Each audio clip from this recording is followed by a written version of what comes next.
All right. You know what shit I'm not going to say anymore? I don't need my fill in the blank to do X, Y, and Z. I just needed to do one thing. I don't need my car to be nice. I just need it to get me from point A to B. I don't need a nice apartment. I just need a place to sleep. The issue with this is that you think it sounds like a value statement. I value these things. I don't value those things. It is not a value statement. It is an unconscious contract with the universe. There's an embedded prediction. Because the truth is you do value those other things. It's just that you really just need this one thing to pan out. And so when it doesn't, you're like, oh, it had one job. Oh, I just need one thing. Flashback. Why are you fucking turning off? It's so annoying. Relax. Come on. Let's go. And the issue with this like minimalist philosophy is that you become extremely outcome dependent. Like, for example, imagine you wake up in a city you don't like, in an apartment that's always too cold. You go and you take a miserable cold shower because that's what Andrew Huberman told you to do. And you get in your car and the frickin' Bluetooth never works. Put it in park to reconnect. I'm on the frickin' freeway. I cannot put the car in park to reconnect the Bluetooth. Anyway, you finally get to the place and it's canceled or people are late or some shit like that. And it's like, oh, you're pissed off. My dude, it is 11 a.m. on a sunny Sunday. How are you already on the edge? It's because you're putting all your eggs in one basket. And all these like small sacrifices that you're doing, when they don't pan out, you realize the sacrifice. Look, on the flip side, imagine you wake up in a city you love. The birds are chirping, your apartment's cozy, you take a nice warm shower, you get in your car and the Bluetooth connects the first time you drive down the street listening to your tunes. You get there and the thing is canceled. What do you care? You're already having a great day. Just hop back in the G-Wagon. Turn your Bluetooth on, roll the windows down, listen to your music and bam, bam. Hey girl, hey, where you headed? We're going to the beach, hop in. Fuck, I need a G-Wagon. You want a G-Wagon? I need my G-Wagon. There's no question. I need it. You need that? Yeah. Why do you need a G-Wagon? I really want the G-Wagon. Why do you said I need the G-Wagon. Why do you need a G-Wagon? I really like the way it looks. I've wanted one for over 2 years. I love them. The interior is so nice. It's amazing. And they look so nice inside. It's just amazing. And I really want a nice car. She wants to give me a Mercedes C-Class. The thing is, I will not be driving anything that can be considered an Uber X. What was it saying? Anyway, nice things are nice. And everybody likes nice things. I remember when I was a kid, my dad got a promotion. He got a company car. We went to the dealership to pick the car out. It was a big deal. And I remember I liked this one car. I was like, mama, dad. Of course, nobody listens to you when you're a kid. That's why when you're a grown-up, you can have a YouTube channel. Out of all these cars that looked exactly the same, that's not being demon sensory, I swear they look, I'll show you. Corporate needs you to find the differences between this picture, and this picture. Okay, I already see one. Give me. Okay. They're the same picture. Anyway, out of all these cars that looked exactly the same, I liked this one car. And then my brother was like, that's the most expensive car here. And I was like, damn, I remember thinking, what are the chances that the thing that I liked ended up being the most expensive? I'd go back, I'd be like, kiddo, chances of that, pretty fucking good. Because nice things are nice. Newsflash, Harvard scientists have discovered things that are nice are nicer than things that are not that nice. Who doesn't like a candle that smells like cake? Or a donut that's made of a croissant? A pillows, too many pillows everywhere? Or like a sushi roll, deep fried, covered in mayo? Or a nice warm coat? Who doesn't like a nice warm coat? I don't like coats.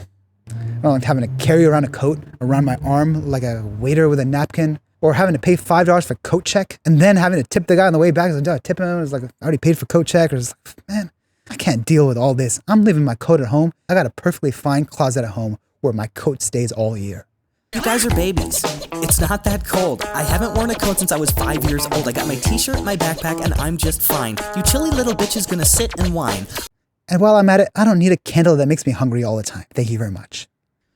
You gotta be careful with all this stuff because you don't want to be like one of those people who is like, I don't need food. I'm just gonna eat my food in powdered form. Thankfully, I'm not like that. You guys know who you are, INTJs. That's great. You got your powdered food meal replacement. And then what happens when you don't lose any weight or you're fat? And it's like, how did that pan out for you? That's where I draw the line. It's like, I need my food to be yummy and I need my coffee to taste like not coffee. Bergamot. Or some shit like that. Like food is so enjoyable. Like when I see people that do that, I'm like, damn, am I doing that somewhere else? I asked him, do you have like cups and bowls and stuff? He's like, no. He like moves in. He's like, Gordon, what do you think about Wi-Fi? I'm like, what do you mean, what do I think about Wi-Fi? He goes, is it worth getting? Friend who owns this big business, she was like, will you come shopping with me? And I was like, sure. She's like, I'm gonna teach you how to have style because you're rich and you were wearing Lululemon. And I was like, I felt weird buying anything that wasn't super cheap or workout clothes. I felt weird buying anything that wasn't functional. Okay, so this is like one category of things where minimalism makes you outcome dependent and not enjoy the subtle pleasures in life. And then if you're a rational person, you have it even worse. If you're very quote unquote rational or a thinker or whatever you want to call it, you have this delusion that you control your desires and wants more than you do. And sometimes you might just flat out confuse the two. Like someone might ask you like, oh, so what do you not like about that girl? I just don't like that she lives far away. Oh, okay, but what do you not like about her? I don't like that she lives far away. But what do you feel towards her? Buddy, I only like girls that live in a 15-mile radius. What do you not understand about that? It's like, yeah, but you're talking about logistics. Those are not feelings. Look, unlike you, I have ultimate control over my feelings, okay? So if it logistically doesn't work out, that means I don't like it. Okay. Let's see how that pans out. Yeah, thanks, asshole. Anyway, spoiler alert, that did not work out that well. Because what happens is that when you do that, you actually just push your desires unconscious and then they play you like a fiddle. And that's a way longer story for another day. Anyway, so you might be like, look, how does this apply to me? Like, I'm not that controlling thinker, but I do some of these things. And I'm like, I don't know. Maybe if you're like a feeling or value driven person, you don't let yourself have practical things in your life, or you don't spend money on things that would make your life easier. For example, like, look, I still spend money on nice things if I can justify in my head that it'll make my life easier or it'll work towards a specific goal. Like, I bought this laptop that people recommended to me. This picture of a fruit in the back, that was pretty expensive. Or I have 2 phones. What's more luxurious than 2 phones? You have to look at your own life. You have to see what areas do you allow yourself to spend time, money, resources in, and where you don't. Or like, man, I don't know why you do stuff. I thought we were talking about me. How did you make this about yourself again?